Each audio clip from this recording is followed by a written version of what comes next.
Welcome to Novara Live. I'm Michael Walker, and on this Monday, I am delighted to be joined by Kim McIntosh, writer, commentator, Labour councillor. It's great to have you back on. Thank you so much for inviting me back on. I'm excited to chat again today. We have a very busy show for you. That's partly because it was the National Conservative conference today. So there were all sorts of rather odd Tories saying all sorts of rather odd things. So many of our stories will be drawn from that conference. We are, of course, also talking about the Turkish elections. We'll be speaking to an expert on Turkey a little bit later in the show. Home Secretary Suella Braverman has given a speech to an audience of right-wing Tories. The topic? Immigration, of course. Appearing at the new National Conservatism conference, Braverman was responding to figures last week showing that net legal migration is now at record levels. Here's what she said. It's not xenophobic to say that mass and rapid migration is unsustainable in terms of housing supply, public services, or community relations. Nor is it bigoted to say that we have too many asylum seekers in this country for whom we have insufficient accommodation. That absorbing more and more people means building more and more homes is another one of those unfashionable facts that the Open Borders Brigade would say means we're starting a culture war. It's not racist for anyone, ethnic minority or otherwise, to want to control our borders. No one is claiming that lots of migration might cause pressure on housing. The answer, though, is to say, let's build some more homes, which we need to do anyway, by the way. So sort of setting up this horrible zero-sum game where the Tories say, well, you can't have any more houses because our backbenchers are all in hock to NIMBYs. So we're not going to build you any more housing. Also, we're against council homes, so we're not going to build those. The landlords don't really want us to build more homes either, and a bunch of us are landlords. So ignore all of those solutions, which are completely impossible. Instead, let's blame the migrants. Now, that's what's xenophobic, right? You find a real problem and you say, none of the solutions which would really solve it for us are possible for some strange political or economic reason. You know who you should blame? The migrants. That's what's going on. No one is denying that if you have an increase in population, that means you need more public services and more housing. Let's have more public services and more housing then. The Tories, of course, have been doing the opposite. So housing is it has been over the past decade, slightly higher now than it has been, but over the past decade, it's been as low as ever. And you know what's happened to public services. Now she can stand up and say, I am just telling bold truths. If you're struggling with housing, if you're struggling with public services, I know who to blame, the migrants. That's what she's saying. Braverman also took aim at foreign workers employed in food production, building and transit, saying this: while illegal migration is rightly our priority, given the acute challenges we face in the Channel, we must not lose sight of the importance of controlling legal migration too. I voted and campaigned for Brexit. Indeed, I'm a proud Spartan because I wanted Britain to control migration so that we all have a say on what works for our country. High-skilled workers support economic growth, and where the labour market has acute or structural shortages, as with the NHS, it is of course right that we should have an immigration system agile enough to plug these shortages, but we need to get overall immigration numbers down, and we mustn't forget how to do things for ourselves. There is no good reason why we can't train up enough truck drivers, butchers, fruit pickers, builders and welders. It's not xenophobic to say that mass and rapid migration is unsustainable in terms of housing supply, public services and community relations. So some of those points I addressed before I read you that speech. The one about workers is very interesting. So sort of the technocratic critique of Suella Braverman, which I think is reasonable and interesting, is to say that what she's saying is essentially fruit pickers, truck drivers, you guys, you can't employ more migrants. What you've got to do is pay higher wages and train British people or people who are already here. But at the same time, they're unwilling to do the same in social care where they control much more of the funding. So lots of the migration, which, I don't think this is a problem, but if she thinks it's a problem, right, then much of it's being driven by the fact that the NHS and social care services aren't being funded enough to increase wages. The speech is being seen by some as posing a direct challenge to the policy agenda of Prime Minister Rishi Sunak. This was today's Telegraph front page. And there's the headline: Braverman pushes PM to deliver on migrants. She is, of course, the Home Secretary. Suella Braverman, though, is not the only person nudging Sunak over this issue. Ministers at DEFRA are due to make the opposite case to Sunak tomorrow, that we need more immigration. So The Guardian reports this: Rishi Sunak will be joined by ministers from the Department for Environment, Food and Rural Affairs, as well as farmers and industry leaders at the meeting at number 10 on Tuesday. The Guardian understands there is a battle between the Home Secretary, Suella Braverman, and DEFRA over immigration. Fruit and vegetables have been rotting in the fields, and some farmers have gone out of business as there are not enough people willing to pick them. Farmers and DEFRA ministers have been lobbying the Home Office to increase the number of temporary visas for agricultural workers, but a senior DEFRA source said Braverman was ideologically opposed to such a move. Guy Singh Watson is founder of Riverford Organic Vegetable Company. He told The Guardian this: "The reality of the conditions of many of those who work in the fields picking our food is pretty abhorrent. I really don't like the dependence on foreign workers who are inevitably treated badly. But in reality, to get the fruit and vegetables picked over the next few years, we do need more people coming from abroad to save the industry we have left." Interesting, he says foreign workers will inevitably be treated badly. That's someone who is high up in one of these companies. Maybe he could not treat them badly, I don't know. Maybe the economics doesn't allow it. I assume that's what he'd probably argue. The Home Office, in response to this row, said this: "The Home Secretary is clear that overall migration should come down. At the same time, seasonal labour is an integral part of the UK's rural economy. No other sector in the UK economy has the level of access to seasonal labour that is enjoyed by the food supply chain. We continue to support our farmers through the seasonal workers visa route and have now provided 45,000 visas through it, with the potential for a further 10,000 places." Kim, what do you make of this? Kind of an interesting spectacle, I suppose, having a Home Secretary, the person who is in control of migration, sort of standing up to a conference of sort of fringe right-wingers and saying we're getting our immigration policy all wrong. It's definitely an interesting time. I think the last time that I was on here, we were talking about Braverman, and here we are talking about Braverman again. But there are just so many inconsistencies in this policy. And one of the things I wanted to pick up on that you mentioned, but also that Guy from Riverford mentioned, is that they never talk about improving standards for workers. So it's never, should we increase people's wages? What are these conditions that Riverford mentions that are really horrible for migrants that they're bringing in? Why are we not trying to improve those, not just for migrants, but also for these people that Braverman claims to want to train up?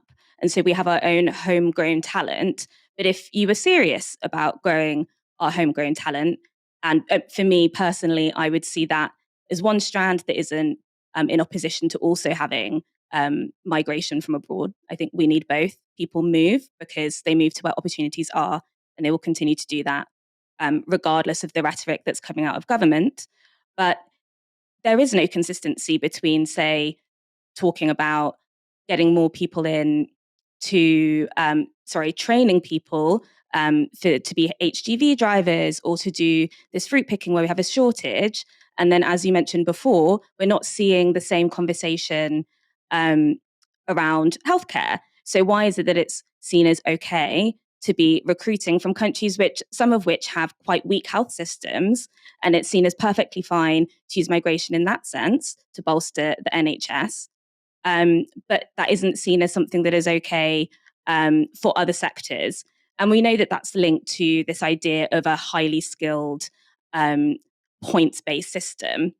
But then there's an inconsistency between those arguments, which are very much linked to this idea of a post-Brexit system that we have more control over, and the reality that actually there isn't much evidence that even that system would bring down our migration numbers overall. For one, we often look to Australia and the model that they have there for their kind of points-based, highly skilled migration. But what that system is doing at the moment is actually taking a lot of doctors and nurses and healthcare professionals from the NHS to Australia because they are attracted to higher pay and better quality of life that they can get there rather than here. And so if we had a government that was actually serious about solving the shortages within the NHS, or the shortages that we're seeing in kind of seasonal work, then really what they'd be talking about is improving standards and improving workers' rights. But they're not serious. We know that that's not really what this rhetoric is meant to do. It is a distraction because, as you said, they are responsible for migration. They are responsible for the policy. And even they can't deliver on their rhetoric because what I'm sure they know is that it's completely undeliverable. People will continue to move where opportunities are. regardless of which policies we put in place. And the only difference it will make is that it will put more of that risk onto the individuals that move, whether that's making them all live on a barge off the coast of England, or whether that is people who are going to die trying to cross borders. People will continue to move, and they know that they cannot keep up with their promises. And so that's why we keep seeing them coming back to this empty, completely inconsistent rhetoric. And that's what we've heard today at this very strange conference. Yeah, we're going to talk more about the conference a little bit later in this show. So we're going to go into detail about what it actually is and where all these people are speaking. I suppose to stay on this particular story just a little bit longer, I suppose the Brexiteer argument which says if we restrict migration, that will raise wages because companies are forced to. So if companies at the moment, you can sort of put your sort of self in their shoes and they say, well, we want to get a lot of cheap workers. Oh, British people won't come and work on our farms, so we will have to look for inward migration. And then they sort of appeal to the Home Office to say, can we get put on a shortage industry? And the Braverman argument is to say, or the Brexiteer argument is to say, well, if you cut that option for them, they'll be forced to pay more wages and treat people a little bit better. Now, as we've said, there's a complete inconsistency here because the government do actually control wages and conditions in social care, and they're doing the precise opposite. But when it comes to fruit picking, Kim, I suppose my question for you is, can you imagine any situation where like loads of English people are going to suddenly be flooding to pick fruit and vegetables? It's sort of interesting as a sort of vision for the economy, which is to say we're going to pull up the drawbridges, so you guys are all going to have the opportunity to dig up potatoes and pick strawberries, which, I'm not sure there is much keenness to do anyway. Obviously someone needs to do it, so I think that should be as well paid and as sort of fulfilling as it can possibly be. But I'm not sure how big a sort of selling point it is for the Conservatives to stand up and say, no, you can be the ones picking the strawberries and the raspberries. I am not convinced that even if they raise the wages associated with fruit picking, that suddenly we're going to get en masse this movement of people internally within the UK wanting to do that work. And there was an interesting interview on BBC News today in response to this story. And there was one woman who was a student, and in the holidays, she would often go and do fruit picking, and she very much enjoyed it. But the reason she was able to do that is because she was going to university that was very near where a large farm was. And so for her, it made sense to be able to do that. She also had the holidays, which happened to coincide with the seasons. So it worked for her. In a country where most people have grown up, where they'll have strong bonds and relationships in the places that they live, but also have caring responsibilities for others in their life, the reality is they're probably not going to move and do seasonal work, even if they increase the wages considerably. It might increase the number of people that do it, but I don't think it's going to be enough to kind of plug those gaps and plug those shortages. And I think the government is aware of that.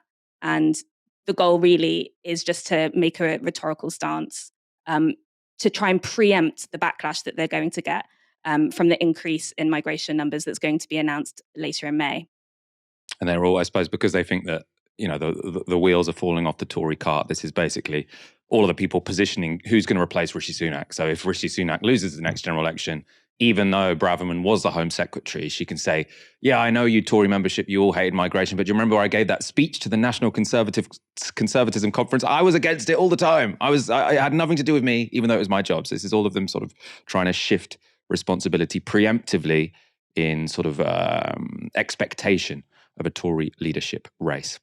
The Turkish presidential election has been widely billed as the most important in the world this year. That's because an organised opposition has come together to pose a genuine threat to the current regime. Standing to retain the presidency is Recep Tayyip Erdogan. He's the increasingly autocratic populist president who has been the country's leader for 20 years. Erdogan entered the race under a cloud with the Turkish economy in crisis. Last October, inflation hit 85%. At the same time, in the wake of February's enormous earthquakes, he has been criticised for being slow in providing aid to the displaced. Aside from those more material issues, international coverage of Erdogan has tended to focus on his successful moves to centralise power in his own hands. In 2017, a year after surviving a coup attempt, Erdogan changed the country's constitution, moving to a presidential system and awarding himself sweeping powers to bypass parliament. Erdogan has also cracked down on opposition parties, arresting their members and purging them from local government and civil society. Standing against Erdogan is the centre-left Kemal Kılıçdaroğlu. He's leader of Turkey's second largest party and heads up a coalition of 5 other centre and right-wing parties. He's also been helped by the support of an alliance of left-wing parties, including the pro-Kurdish People's Democratic Party, or HDP. They aren't part of a parliamentary alliance with him, but they agreed to field no presidential candidates, throwing their support behind Kılıçdaroğlu instead. And that's lent him the votes of much of Turkey's Kurdish community. For his part, Kılıçdaroğlu has promised Turkey a swift return to parliamentary rule, so less centralisation, a more conventional economic policy, and the return of 2 million Syrian refugees to Syria within the next 2 years. So not necessarily the most progressive of policy agendas there. There is a third candidate, the ultra-nationalist Cihan Tugal, whose main policy has been the immediate return of Turkey's refugees to Syria. So he's to the right of both candidates. Around 90% of the country took part in these elections, incredibly high turnout, and they were for parliamentary seats as well as the presidency. This chart from Al Jazeera shows how things stand now that almost all the votes have been counted. Erdogan got 49.5% of the vote, so very close to the 50% needed to return him to the presidential palace. Kılıçdaroğlu took nearly 45% of the ballot, and Tugal got just over 5%. A fourth candidate appeared on the ballot despite pulling out of the race last week, yet he still managed to pull 0.5% of the votes. The top 2 candidates will now go head-to-head in a runoff election on the 28th of May. The course of that vote may well be determined by who Tugal chooses to throw his weight behind. Speaking to Sky News, he said this: "We see ourselves as being the insurance in the Turkish government. Mr. Kılıçdaroğlu does not have much foreign policy experience, and Mr. Erdogan is an individualist. Our being in would balance this. That is why, if we agree on this, we would like to be part of the government. Turkey is on the verge of change. These leaders are old in age, but also old in the way of thinking. They are obsolete. Soon, we are expecting a changing of the guard in the political elite, with the younger generation taking over." Elections to parliament took place at the same time as the presidential first round, and in those, Erdogan's AKP party took a hit. They received just 35% of the vote, which makes this their worst result since 2002. To discuss the elections, I'm joined now by Cihan Tugal, sociologist at the University of California, Berkeley, and the author of The Fall of the Turkish Model. Cihan, is this a success for Erdogan? I mean, it's not as impressive as his previous election victories, but he's pretty close to crossing the finish line. It's a qualified success, so it's not a huge failure. So all the commentariat was expecting a huge failure. I think in the light of that, it's a qualified success. In absolute terms, it's not a success because he has barely retained the vote for him, which is a coalition vote, and the votes for his party have dropped. But a lot of people were saying the votes for the party are going to be lower even than 30%.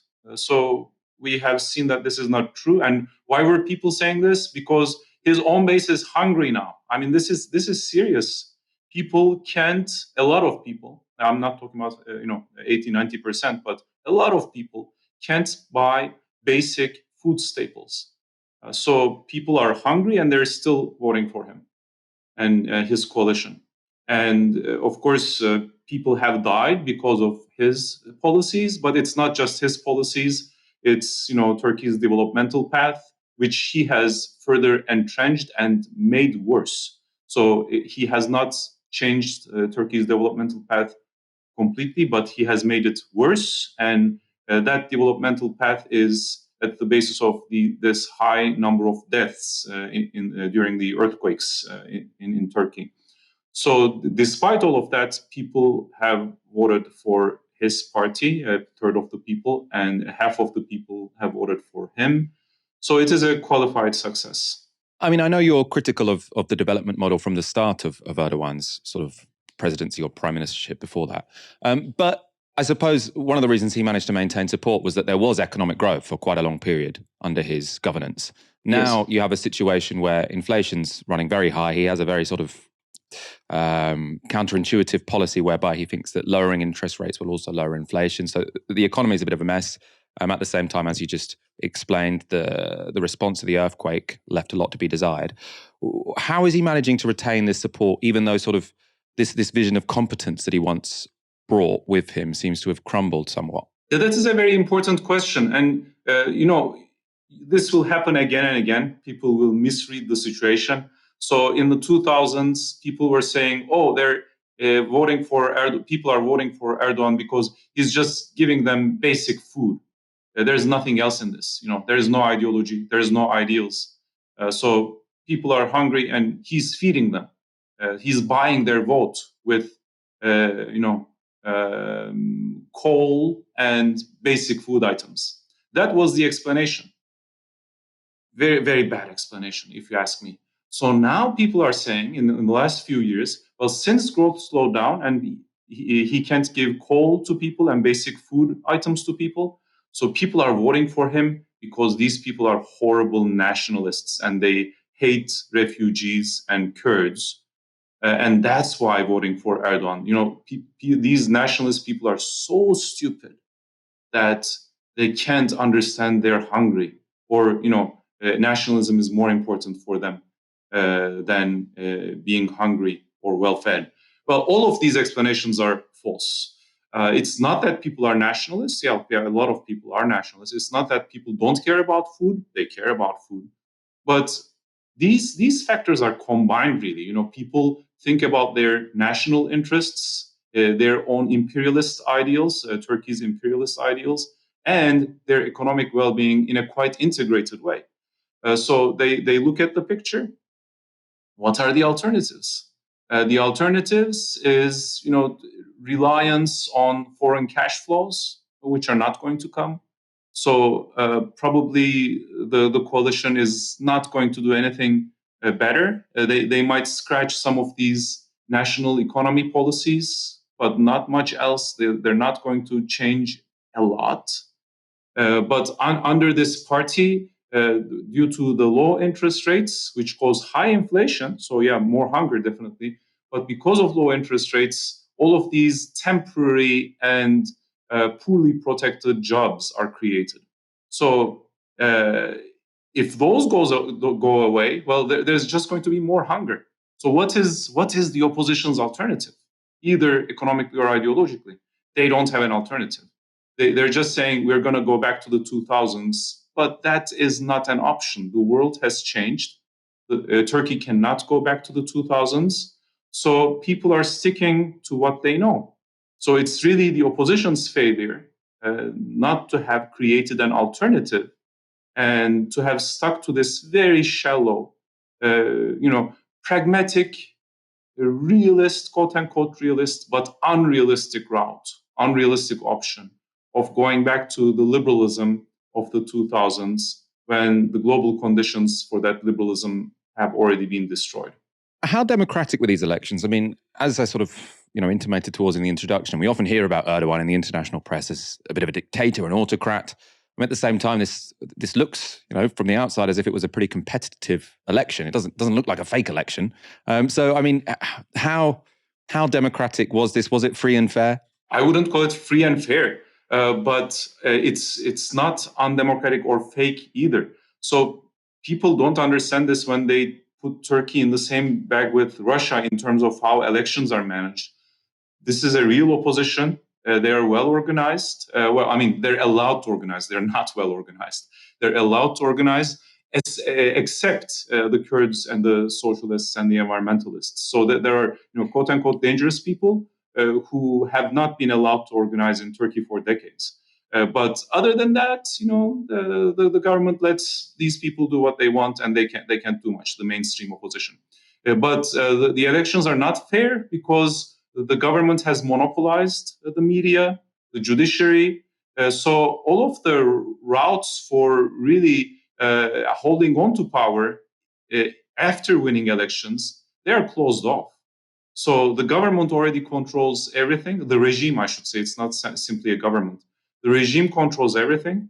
And it's dubious that they would allow the opposition to stay in power for more than a few months. They would definitely sabotage it through the judiciary, through the media, through the police forces.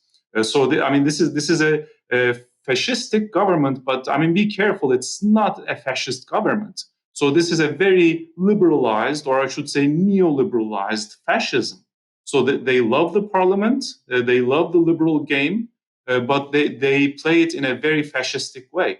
So yes, there are elections, they are competitive, but a mass organized far-right party, or two of them, and a couple of two far-right mass parties that are up and coming, control the whole system. So it is very much like fascism in that sense, but with a functioning parliament. And I should add that the people who can really challenge this system, most of them are in prison or live under the threat of imprisonment. So these are the more organized forces on the left, the Kurds, the socialists, the communists, environmentalists, urban rights activists. They are all in prison, tens of thousands of people, and the rest of them live with the threat of imprisonment or other types of harassment. Finally, let's very briefly look ahead to the next 2 weeks, because the second round is going to be in 2 weeks' time. What is going to sort of be the key points in campaigning over the next 2 weeks? Is there going to be now a big sort of contest over who can get the endorsement of the third place candidate? Yes, that is right. Right now that is the key issue. And as you pointed out in your introduction, this is a seriously far-right candidate. He's basically a racist. So his inclusion in the regime would push the regime further and further to the right. So that's going to be his bargaining chip with the regime. He's going to say, well, I'm going to join you, but you need to give me a few positions within the government. And if that happens, Turkey's in big trouble. Bigger trouble. We're already in big trouble, but it's going to be, much worse if he joins the government as a minister or something like that. And that's going to be his demand, of course. And from the opposition, he's going to demand the same. So he's going to say, well, I need a ministerial or similar positions of authority in your government. And he's probably going to also demand the exclusion of the Kurds from the coalition. But that's going to be hard to pull, because the formal coalition already excluded the Kurds. The so-called Table of Six behind Kılıçdaroğlu is a pretty anti-Kurdish platform, but the Kurds calculated, very correctly so, that they should vote for Kılıçdaroğlu because the far-right option is way worse than his center-right nationalism. So I don't know what OAN can demand from the opposition in that regard, but he will push for some kind of exclusion, or further exclusion, I should say, of the Kurds. And in either case, he is going to demand that he join the government, whether it's a far-right or a center-right government. And whichever is the case, he's going to push that government, whether it's the current opposition or the current ruling coalition, he's going to push that coalition further to the right. Tory right-wingers are gathering in London for a brand new conference, and they're there to celebrate British nationalism. The National Conservatism Conference brings together some of the country's most famous headbangers. Great Replacement Theory aficionado Douglas Murray will be there. You can also see Lee Anderson, perhaps pleading for more hangings or public floggings for the poor. Free speech warrior Toby Young will also be speaking. And for a taste of the quality of the fort on display, this is an excerpt from the speech Tory MP Miriam Cates gave. Having a home, a secure job, and support from your family, community, and nation are not the only conditions to starting a family. You must also have hope for the future. And that hope is not reaching so many of our young people today because liberal individualism has proved to be completely powerless to resist a cultural Marxism that is systematically destroying our children's souls. When culture schools and universities openly teach that our country is racist, our heroes are villains, humanity is killing the earth, you are what you desire, diversity is theology, boundaries are tyranny, and self-restraint is oppression, is it any wonder that mental health conditions, self-harm and suicide, and epidemic levels of anxiety and confusion characterize the emerging generation? Maybe just don't require us to spend 50% of our wages on rent, and then our student fees on top of that. And she's overthinking it, really. She's overthinking it. People are annoyed because we're poor. Fund the service is a little bit better. I don't think anyone is really being driven to despair by cultural Marxism. There's been plenty of fiery rhetoric too. This is self-described Britain's strictest headmistress and former social mobility czar, Catherine Birbalsingh. How much do you love your country? How much do you love the values that you claim to defend? Do you love them enough to tweet under your own name? Do you love them enough to change your child's school to one that's less woke and ignore the impact on your social status? Do you love them enough to do more than simply chat to your friends who already agree with you at dinner parties? For heaven's sake, man, stand up and be counted. As Russell Crowe says in the film Gladiator, a clip I regularly play for my staff, hold the line, stay with me. What we do in life echoes in eternity. Will your life echo hollow with cowardly hypocrisy, or will it echo with courage, valiance, and honor? The choice is yours. Strength and honor be with you all. Now get yourselves to detention. Do you love your country enough to tweet under your own name? I suppose I do, actually. Interesting that. Do you love your country enough to change your child's school to a less woke one?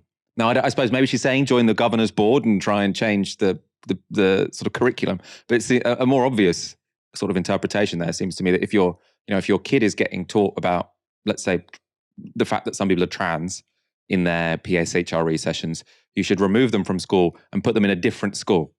Now, that's not about loving your country. That's essentially child abuse, right? I don't like what you're getting taught in PSHE, so I'm going to drag you away from all of your kids, all of your friends, and put you somewhere else. Now, I don't know precisely what was the correct interpretation of that speech, but it didn't particularly strike me as good parenting advice. The conference runs for 3 days, so there's a lot more of this to come, and there are 50 speakers on the lineup. And it's only the latest in a series of such conferences held around the world. Writing in the History News Network, historians Thomas Lecaque and J.L. Tomlin describe National Conservatism like this: we keep seeing fascism not just creeping, but openly marching across America. It's the insurrection on January the 6th, and it is Patriot Front, and it is all the other visible symbols. But historians know that fascism doesn't just come waving swastikas and burning down the Reichstag. It comes in business suits, it comes with conferences, it comes with intelligentsia explaining why the ethno-state surely doesn't require massacres, at least not until after the camps are built. National Conservatism is that wave, carefully made up, well-dressed, thesaurus open and ready, proclaiming fascism without ever wrapping sticks around the axe. So that's the take from two historians there. I'm not sure I necessarily endorse all of those descriptions, but we'll see. It's an interesting take. The National Conservative Conferences are funded by an American organization called the Edmund Burke Foundation, named for the conservative philosopher, of course. This is what those two historians say about that. The Edmund Burke Foundation has a much longer reach than you would expect. Their conferences read like miniature CPACs from this past year, bringing in figures from the right and far right in Europe with similar figures from the United States. Prime Minister Viktor Orban of Hungary, whose authoritarian regime has been praised by the American right. Giorgia Meloni, a leader of the far-right Brothers of Italy party, who spoke on God, Homeland, Family in 2020.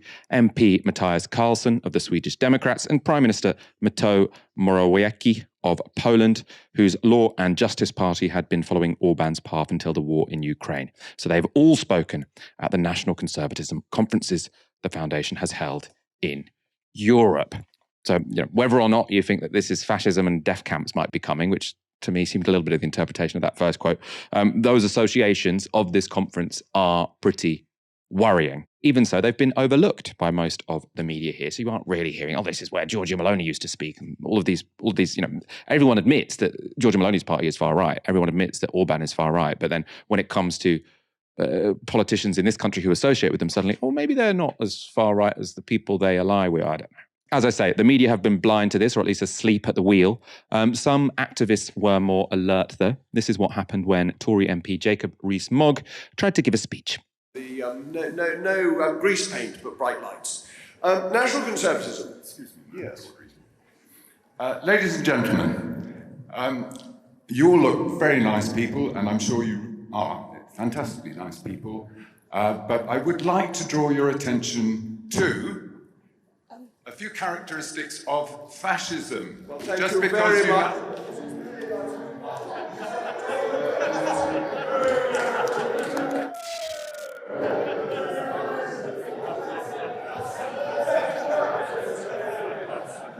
Well, there we go. Our jolly good fellow has had to leave, but we believe...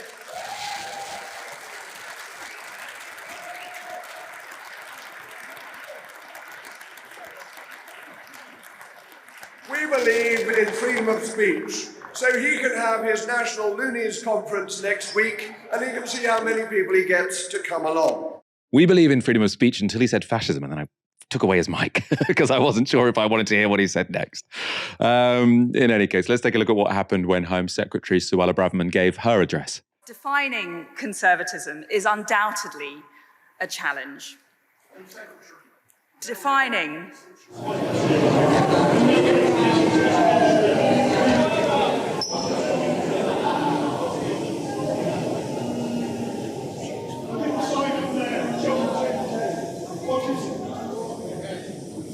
What is the next line of that? We welcome you unless you come on a boat, unless you are brown.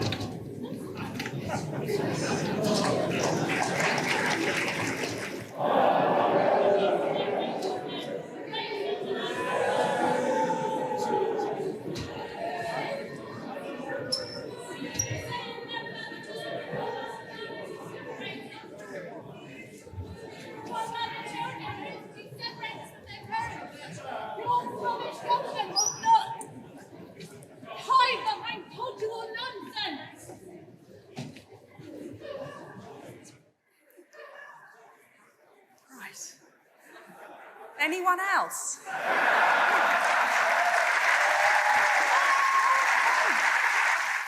She loves it, obviously. I mean, obviously, that doesn't mean to say don't do those kind of protests. I thought they were, perfectly reasonable. Hopefully, it will draw more attention to the nature of the conference, although I'm not sure that's how the BBC and Sky News will sort of cover it. It's not all bad, though. There were apparently some very interesting speeches and people who made some very interesting predictions.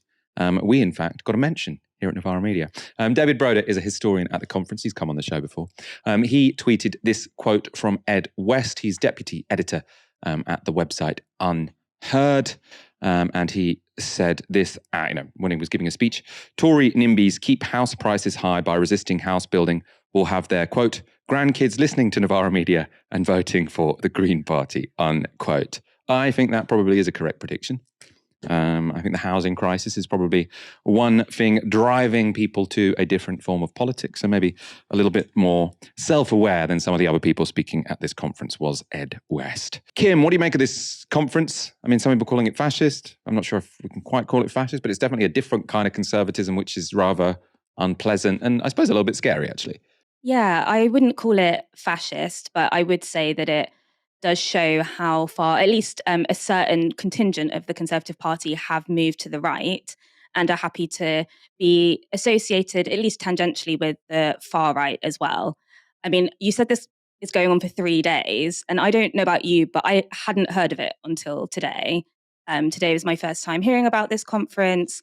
It's definitely got all of the kind of big hitters of like the unhinged Olympics. We've got the eugenicists, we've got race replacement theory, we've got the anti-Semitic term cultural Marxism, we've got woke being thrown around. So, you've got all on the kind of right-wing nonsense bingo, we've ticked everything off. If it was a drinking game, we'd all be hammered. But what I found really interesting about your intro, other than me trying to not laugh consistently at some of the speeches, is the tweet from Ed West, because it does kind of show that, kind of Tories or people with more right-wing ideologies telling on themselves.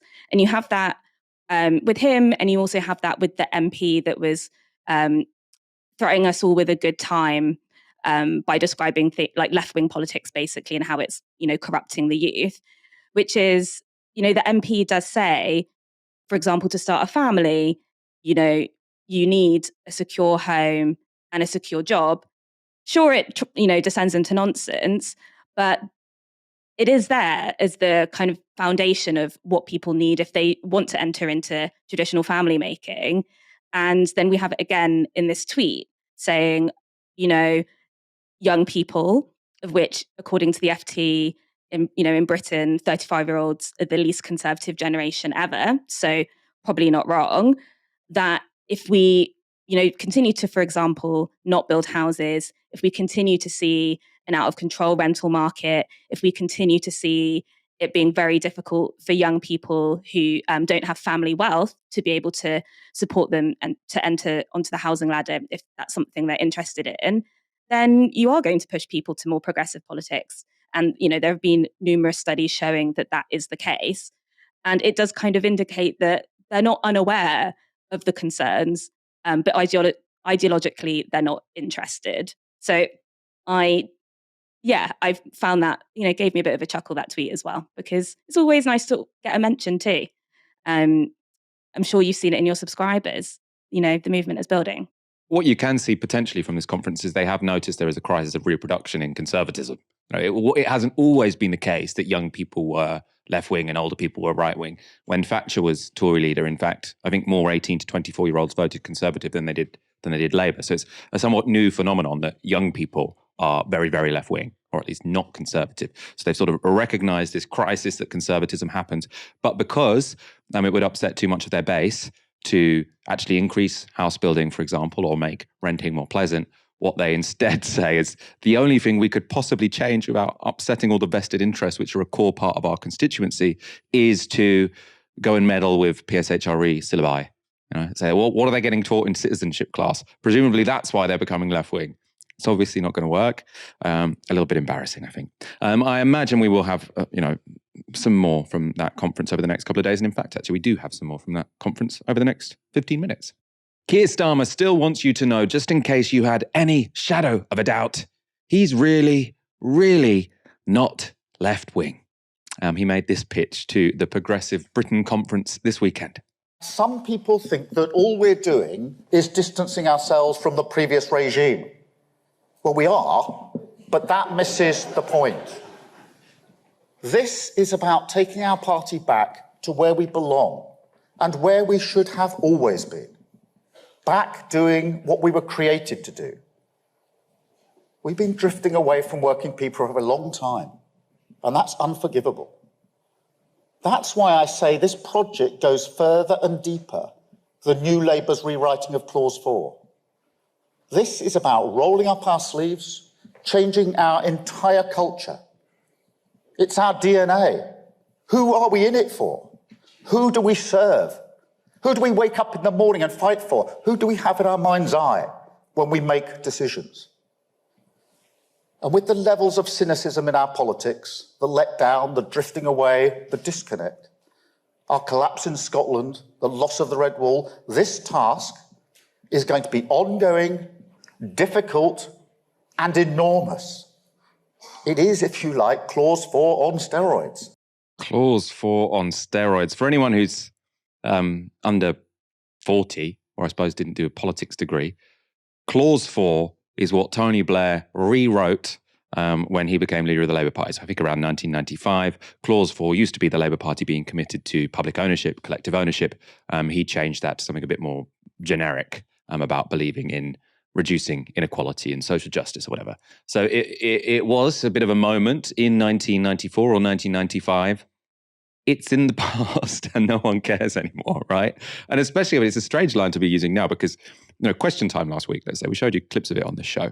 What was everyone talking about and everyone was so angry about, right? It was privatized water companies and how the privatization of all of Britain's pride and joys, I don't know, was the water ever the pride and joy? I don't know. But British social infrastructure that was pretty goddamn important and didn't work too badly. Privatizing it all has been an absolute disaster. And now you've got Keir Starmer standing up and saying, what am I going to do?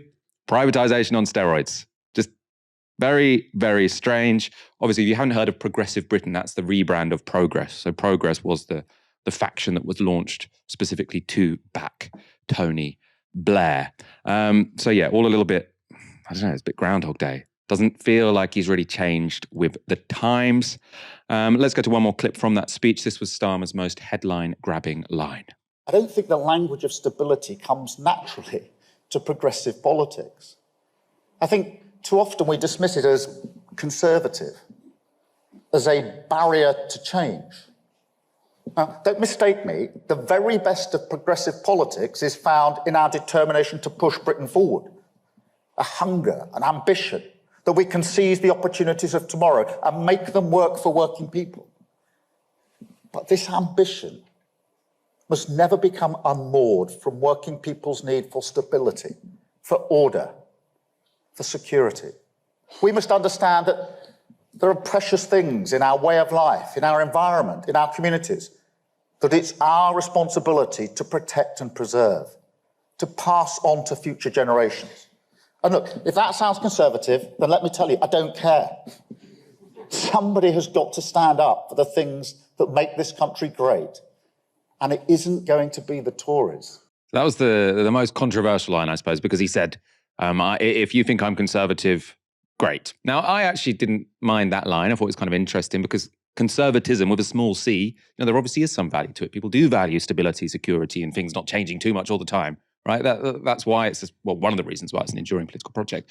But it just seems so empty. And I suppose the reason I say that especially is this phrase, working people. Now, obviously, when you see that speech, this is not about working people versus people who don't work. What this is about is him pitching to a specific constituency who he thinks have abandoned the Labour Party and started voting Conservative. Now, these are people who potentially older, homeowners, and not that liberal. So maybe don't live in inner cities, right? And he's pitching to them. It's essentially a cultural group and he's making a cultural argument. But he's trying to make this about working people. Now, working people, working age people, right? They've voted Labour, I think, in every election for the last decade or so, right? So even in 2019, when Labour didn't do as well as we would have liked them to do, we got the majority, or Labour got the majority, of working age people. But it's suddenly working people means specifically this one small subset of people who happen to not like some of Labour's liberal values. Now, these are the real working people. Now, you can make an electoral argument that they are a group of people who it's very important to appeal to, but you can't disparage everyone who isn't them as not working people. It's not serious analysis. And I think it is quite degrading to our culture, actually, because you're essentially making what makes someone a real working person is essentially being a small c conservative. There's nothing wrong with being a small c conservative, but that is not the only kind of working person we have in this country. And if we're being real, most working age people in this country are not particularly conservative. And following that speech, questions abounded about whether it was just another sign of Keir Starmer's fickleness. So now suddenly he's saying he's more conservative than the Conservatives, not what he sounded like a couple of years ago. Well, this was Shadow Business Secretary Jonathan Reynolds speaking to Laura Kuenssberg. When he won the leadership, he said he'd make the case for moral socialism. Yesterday, he said, I don't care if I sound like a conservative. Now, what if people went to make of that? That sounds like someone who'll say almost anything in order to be elected. His reference. What Keir was asking is, what is it the Conservative Party actually conserves? Because it's not the NHS, it's not the BBC, it's not our waterways full of filthy sewage, it's not the nation, it's not family life.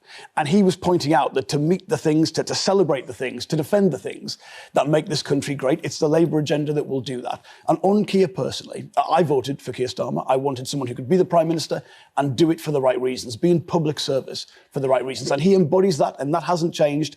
And I think simply taking, yes, the statement and values he had in that leadership contest, but recognising we've had things like the pandemic and that it's affected how much money there is to spend on public services. Now, you've heard that answer before, very predictable. I don't find it particularly persuasive. It's the same Keir who stood in the leadership election. I mean, it's the same person, it's the same flesh and bones, but he's saying completely different things. He's dropped all of his pledges. And Jonathan Reynolds also said, well, he's kept all the things I like. Well, that's not really what makes someone trustworthy. They do what I like, even if they break all their promises. As I say, he was out there to defend Keir Starmer. On not every channel did they actually need a shadow cabinet member to stand up for Keir, because sometimes their own journalists did it for him. This was Sky's political correspondent, Liz Bates, commenting on the speech. I think where the Labour Party is at, and Keir Starmer is hardworking and methodical, and he saw where the Labour Party was at and where it needed to be. And what they did was they ditched all of that ideology that came with Jeremy Corbyn. He's moved the party into the centre ground because he knows that that is where political parties win general elections. So they're less ideological now. He knows that you win elections in the centre ground. Now, that wasn't, a shadow minister for trains or whatever. That was a political correspondent for Sky News. They're supposed to be an impartial journalist who is essentially saying, Keir Starmer, he's brilliant because he's very sensible, very hardworking, and he's dropped all the ideology. Now, we've just shown you a clip of him saying that working people are conservatives. Now, that's ideological, right? You might say it's necessary to win an election, but to sort of rephrase this as the people who said they wanted to transform the economy and make housing affordable, they were ideological. The guy who wants everything to stay the same but with some more ASBOs, he's unideological. That's a very ideological statement from Liz Bates there from Sky. And I'm not sure if she's aware of it. Does she know she's doing Keir Starmer's bidding, or is she so deep in this sort of ideological world that, of course, what Keir Starmer is saying is objectively sensible, objectively unideological? Because, I mean, you could say that's the definition of ideology, when what you're saying is incredibly ideological, but you make out as if it's just common sense. And obviously that common sense is being reproduced by Sky News, even when it wouldn't stand up to like the tiniest little bit of scrutiny. It's not what political journalism should be like, I'm sorry. Right now in Britain, everyone is accusing everyone else of rigging elections. Well, that's how it can feel. Anyway, the Daily Mail has claimed that Keir Starmer plans to use EU citizens to rig future elections, and the story is based on reports that Starmer plans to give EU citizens the right to vote in national polls. Tory chairman Greg Hands is, for his part, fuming, very angry about this. Labour's plans to give foreign nationals the vote at parliamentary elections is laying the groundwork to drag the UK back into the EU by stealth. Sir Keir spent years trying to block Brexit and overturn the largest democratic vote in this country's history. This is an attempt to rig the electorate to rejoin the EU. The right to vote in parliamentary elections and choose the next UK government is rightly restricted to British citizens and those with the closest historical links to our country. No other EU country allows EU citizens who are not their nationals to vote in parliamentary elections. So that reference to those with the closest historical links is because Commonwealth citizens are allowed to vote in national elections in Britain. And the theory being put forward there by Greg Hands is that Keir Starmer wants EU nationals to vote in national elections so that they'll all suddenly vote to rejoin the EU, which to me seems a little bit far-fetched.